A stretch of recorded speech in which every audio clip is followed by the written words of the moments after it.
Santo Tomas's appointment was made by Governor Felix Camacho on January 5th, 2009. Today is February the 6th, 2009, so this is probably one of the fastest confirmation hearings that the legislature has seen in recent times. I too have to commend you on your military service and what a phenomenal resume you have. It's always nice. Sometimes people think that we don't get the best of brightest here on Guam, but obviously you're a prime example of it. That being said, I do have some questions for you, slightly different from my colleagues, and it's something I find amazing with the legislature is we all have expertise in so many different areas that we can approach these things from so many different directions, which hopefully allows us to evaluate the best candidate and get the best out of all of our people. As you know, I'm the chair of the Labor Committee, and so that's obviously very important to me. First off, could you tell me what your thoughts are on progressive discipline and your understanding of the progressive discipline process? Progressive discipline. Progressive discipline. I don't know the thing by definition, but I think I'll just. Can I explain it along the lines of how I would run a discipline program, or do you want to just kind of give me a basic definition that I can base it on that? Well, Colonel, you don't really have the choice of how you run a discipline program. Right. You have to follow the rules. Yes. And the rules were already set in place. Yes. And I know as an ex-military guy, you know about following the rules and making sure that everybody follows the rules from right. the very top to the bottom. So have you had a chance to review the personnel rules and regs for your department? I'm still currently reviewing them, but at the same time I'm looking at other things like the EEOs and the sexual harassment and so forth. But certainly that is a Bible that I need to know by heart, the personal rules and regulation. And because, like you said, things are already spelled out for me to follow, and I'm going to have to abide by it and make sure that the employees within the agency fully understand that those guidelines. So that'll be my job to make sure everybody understands that and we adhere to that. Thank you. It's one of our challenges is management that doesn't follow the rules and the regulations. And progressive discipline, the merit system protection that our employees have is incredibly well done and incredibly valuable. And it's I would hope that you would take the time to make sure you review it and make sure that your underlings also follow it as well. Leading along the same lines, I don't know if you're aware, but currently your officers are working 43 hours a week and only getting paid for 40 hours a week. Now this issue is about ready to go to court. We think that the officers have been being shortchanged of 3 hours of overtime every week for quite some time. And have you looked at that issue?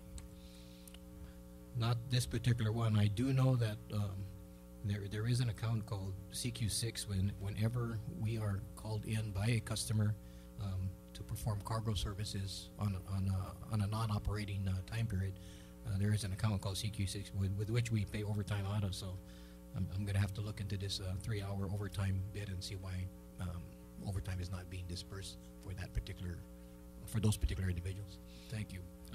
Along that same lines, talking about pay, the public servants on Guam are drastically underpaid, and you referred to raising our standards to those of the U.S. Customs and Quarantine. Could you tell me what a comparable customs officer for the federal government makes compared to a customs officer on Guam? They pay them considerably better. I mean, that has been one of our ongoing challenges, is that once we get our officers fully trained, clearances are granted, they get their K-9 certification, we already have a built-in percentage that we plan for that particular percent of attrition going over to the U.S. border, Customs and Border Protection, because they pay better, so we already have a set factor of how many we lose and how much we plan to backfill, because we already know we're going to lose about X percent to the USCBP. In fact, right now they are hiring about 90-some positions to resource Saipan, because they just took over immigration in Saipan, and we're already planning on losing X percent of our officers to them. It's generally the younger customs officers, because the ones that are more seasoned or have already tenure in the government, they certainly not going to give that all up. But the ones that are new, we can't blame them for going to the greener pastures, and they certainly pay much better over there. Not to mention COLA and everything else that they pay from the federal side of the house. So it is definitely extremely better from what I've been told. So we plan for that loss every year and how many officers we're going to lose once CPP offers announces openings. So, first off, we're shortchanging our people and our employees drastically.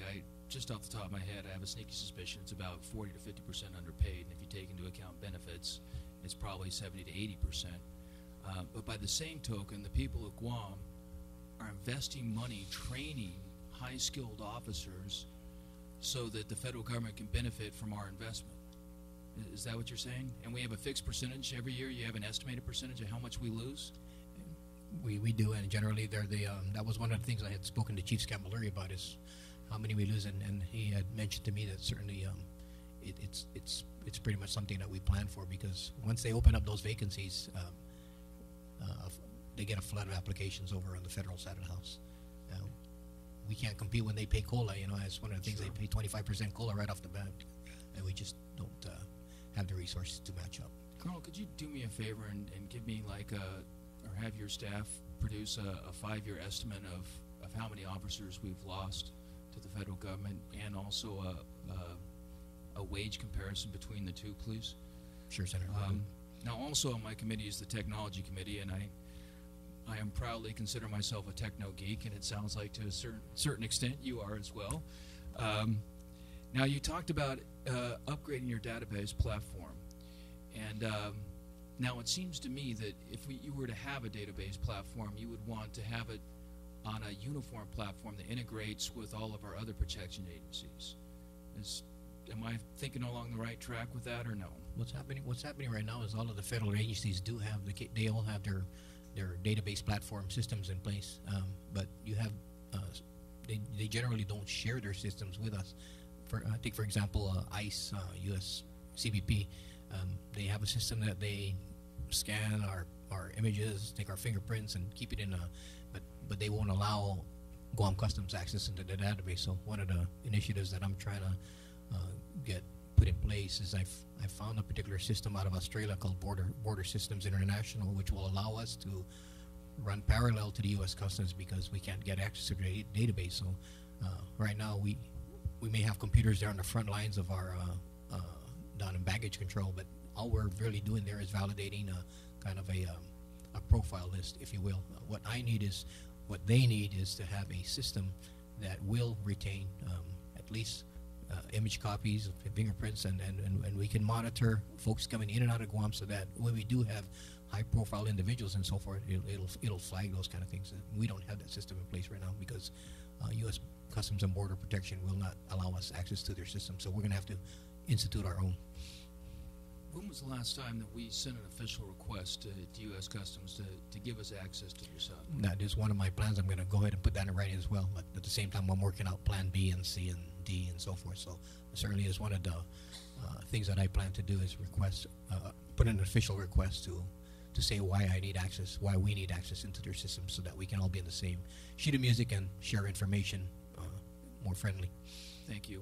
When you get ready to send that, could you please make sure you CC my office in with a copy? Yes, sir. And we'll see if we can help it through the administration. It's a new day in Washington these days, so fortunately we have some good friends there.